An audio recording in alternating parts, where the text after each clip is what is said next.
Kama kwa ndugu wadau wangu, Javel yepo broker Javel Tanzania na wakanisi. Ni nyumba hizo bei poa tu milioni 39 ipo kwenye barabara nzuri ya mtaa ndugu mdau wangu kama unavyoona.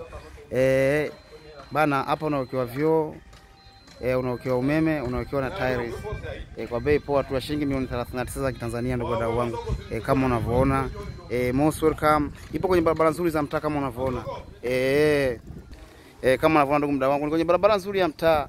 Bei poa tu milioni 39 milioni Tanzania shillings. Unajipatia nyumba ya makazi. Umeona bana? Njoo site uangalie wa ndugu mdau wangu. Unawekewa tiles, unawekewa na umeme kama unavyoona. Umeme huu hapa tunakuwekea kwa bei poa milioni 39. Yaani wewe unafika unahamia ndani mwako tu mdau wangu, unaanza na maisha mengine. Kama unavyoona majirani ndio hawa hapa.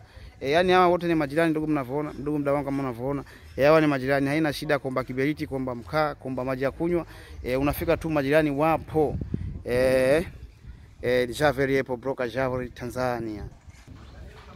Kama unavyoona ndugu mdau wangu, tunakuwekea na umeme.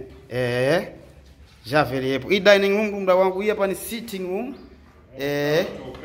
Kama unavyoona bana, fundi umeme ndo huyo. Anapiga show.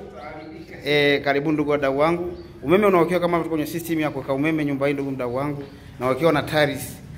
Yaani ndugu yangu mdau wangu, nyumba hii kamilika so poa. Kitu kiko vizuri, kitu amazing. Switch za umeme kama unaona zote zipo. Flat na kapale. Vitanda sofa zako zote zinakaa upande ndugu mdau wangu. Karibuni sana, Mungu awabariki.